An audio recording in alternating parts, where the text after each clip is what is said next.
Lectura del Santo Evangelio según San Mateo. En aquel tiempo se hallaba Jesús con sus discípulos en Galilea y les dijo: El Hijo del Hombre va a ser entregado en manos de los hombres, lo van a matar, pero al tercer día va a resucitar. Al oír esto, los discípulos se llenaron de tristeza.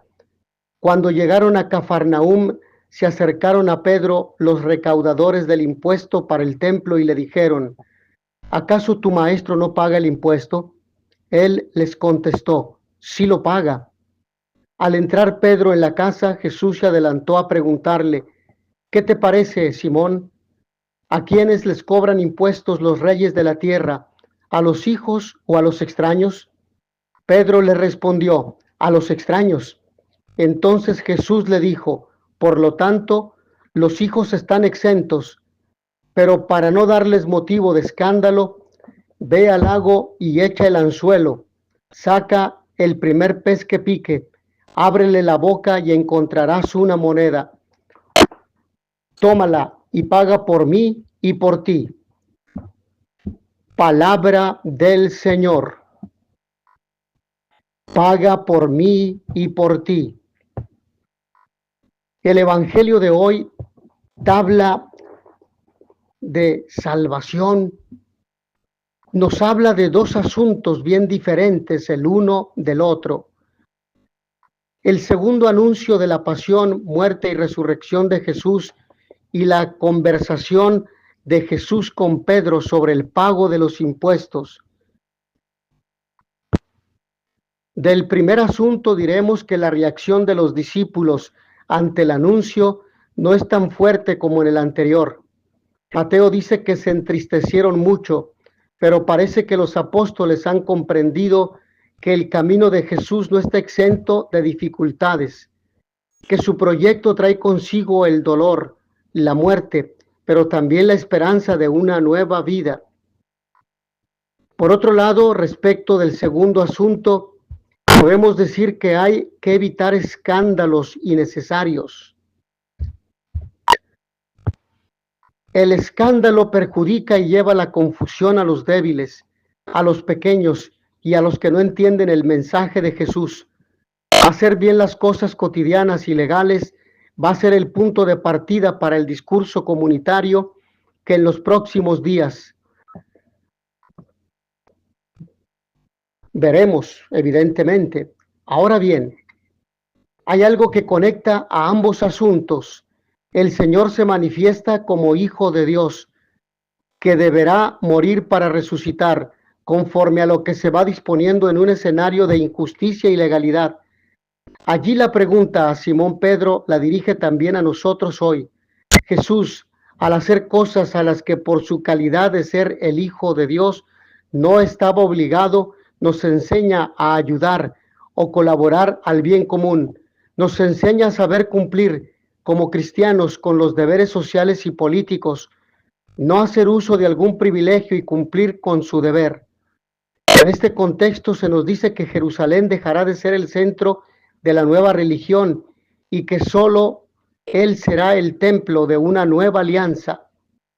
Por ello, el misterio de Cristo envuelve en el centro del sufrimiento y la cruz, porque a primera vista Él no se presenta como el siervo sufriente de Yahvé, sino como aquel que viene a liberarnos de las ataduras del pecado y de la muerte. En un primer momento contemplamos a Cristo como Maestro y poco a poco nos prepara el corazón para recibir la noticia.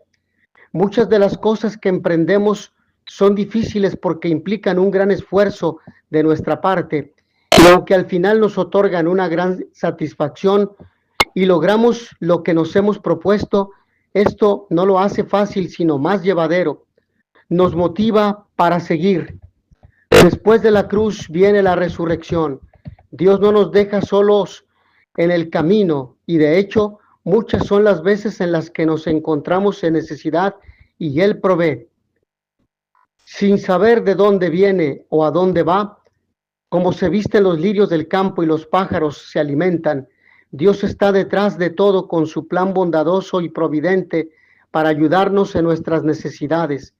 Para esto hay que estar en diálogo con Él, preguntándole y hablando de lo que nos pasa en el día a día. La referencia a la imagen de César incisa en la moneda dice que es justo sentirse ciudadanos del Estado en pleno título, con derechos y deberes, pero simbólicamente hace pensar en otra imagen que está impresa en cada hombre, la imagen de Dios.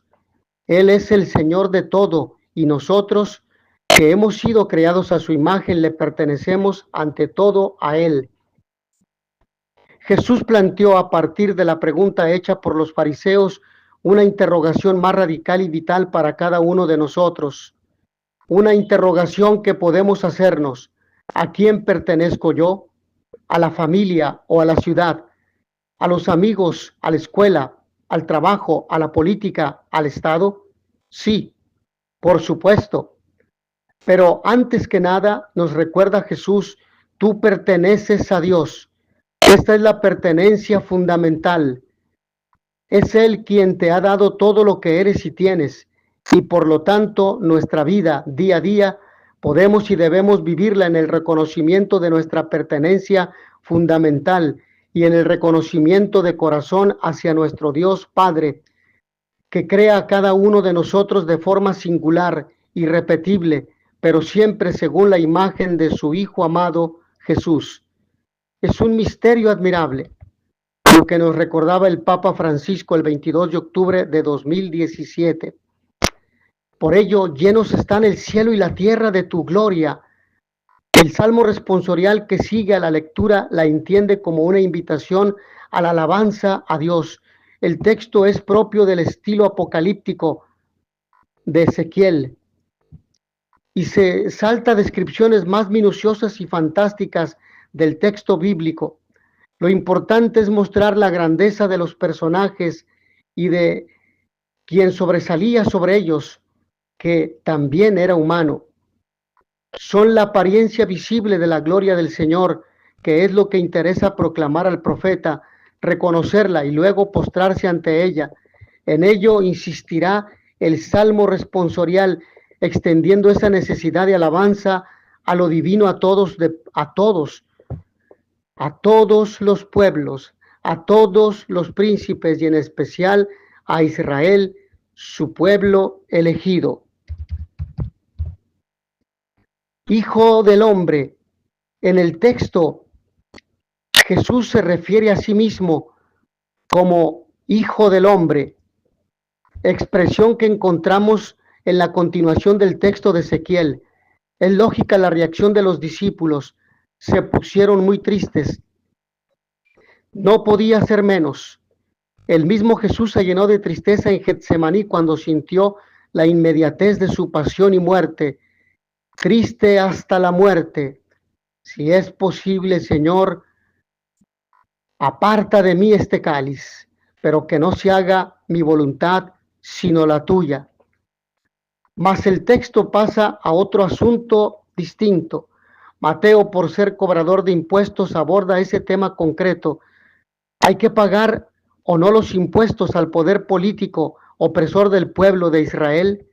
La respuesta a esa pregunta era comprometida. Decir sin más sí era aceptar la dominación romana. Decir no era enfrentarse a ese poder político. Jesús viene a decir que no tiene por qué pagar impuestos. Ahora bien, no pagarlos generaría una invitación a la rebeldía contra ese poder. Y Jesús en su vida obvió el enfrentamiento contra el poder político. No era esa su misión. El relato de cómo se hizo con la dracma es una parábola que expresa que ni él ni Pedro pagan de lo suyo. La conducta humana ha de estar regida por la prudencia. Actuar con prudencia exige contar con la repercusión del modo de obrar en los demás. San Pablo, a pesar de insistir en que la opción por Cristo no exigía acomodarse en las comidas a prescripciones judías, en concreto a las que declaraban impuros algunos alimentos, se ajustaba a ellas para no escandalizar a los sencillos. Guárdense de que la libertad que ustedes usan sea ocasión de caída, escándalo para los débiles. Es lo que hace Jesús. Jesús piensa en los demás cuando actúa.